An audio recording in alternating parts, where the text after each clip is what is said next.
English Civil War and Leviathan, a clash of power and political philosophy. Introduction.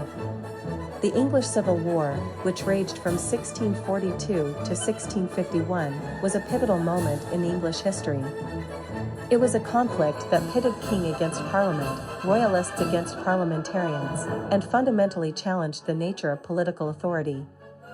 This chapter examines the causes, key events, and consequences of the English Civil War, while also exploring the influential work of political philosopher Thomas Hobbes, particularly his seminal work, Leviathan.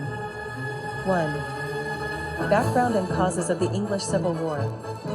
The seeds of the English Civil War were sown in the broader context of political and religious tensions that plagued England during the 17th century.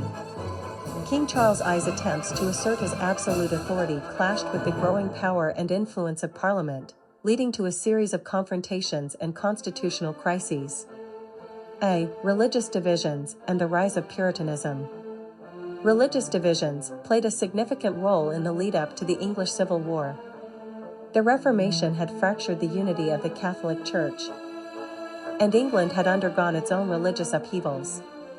The rise of Puritanism and the desire to reform the Church of England brought about deep-seated conflicts between religious factions and fueled political instability. B. Charles I and the struggle for power. King Charles I's reign was marked by his belief in the divine right of kings and his resistance to parliamentary control. His attempts to impose taxes without parliamentary consent, along with his religious policies that alienated Puritan and Presbyterian factions, provoked increasing resistance from Parliament and the broader population. 2. Key events and turning points. A. The Long Parliament and the Grand Remonstrance. In 1640, Charles I called the Long Parliament, which would prove to be a watershed moment in the lead-up to war. Parliament demanded reforms and curbs on the king's power, leading to the presentation of the Grand Remonstrance, a comprehensive list of grievances against the king's policies. This marked a significant escalation in tensions between royalists and parliamentarians. B.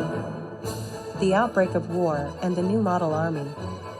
In 1642, armed conflict erupted between the king's forces, royalists or cavaliers, and the parliamentarians, known as Roundheads.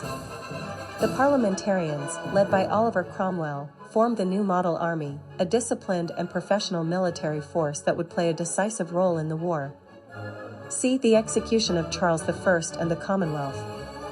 The war reached its climax with the defeat of the royalists and the capture of Charles I. In 1649, Charles I was executed, marking a profound shift in the political landscape of England. The monarchy was abolished, and England was declared a republic, known as the Commonwealth, with Oliver Cromwell as its Lord Protector. 3. Thomas Hobbes and Leviathan.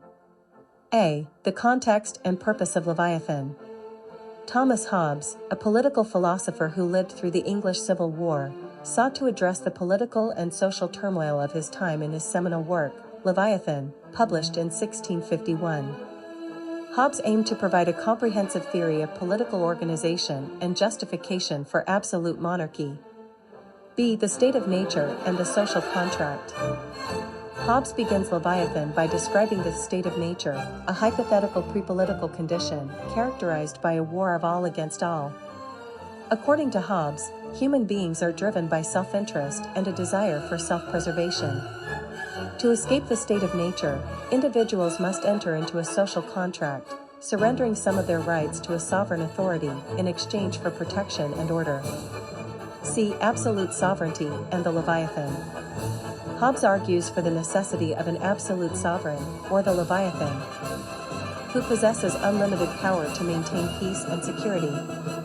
The Leviathan acts as the embodiment of the collective will of the people and is empowered to make and enforce laws.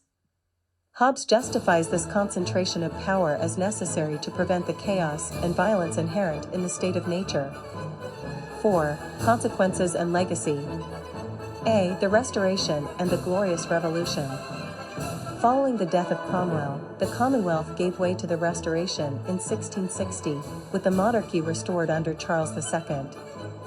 The English Civil War and the subsequent political upheavals paved the way for the Glorious Revolution of 1688, which resulted in a constitutional monarchy and the curtailment of royal power. B. Influence on political thought. The English Civil War and Hobbes's Leviathan had a profound impact on political philosophy. Hobbes's theories on the social contract, the nature of power, and the role of the sovereign influenced subsequent thinkers such as John Locke and Jean-Jacques Rousseau. The conflict also highlighted the importance of constitutional limits on authority and the rights of individuals. Conclusion. The English Civil War was a consequential chapter in English history, fueled by religious divisions, struggles for power, and competing visions of political authority. The conflict resulted in the execution of Charles I, the establishment of the Commonwealth, and eventually, the restoration of the monarchy. Concurrently, Thomas Hobbes's Leviathan provided a philosophical framework for understanding political organization and the necessity of absolute sovereignty. The English Civil War and Leviathan left a lasting legacy, shaping subsequent political thought and emphasizing the importance of constitutional limitations on power and the rights of individuals.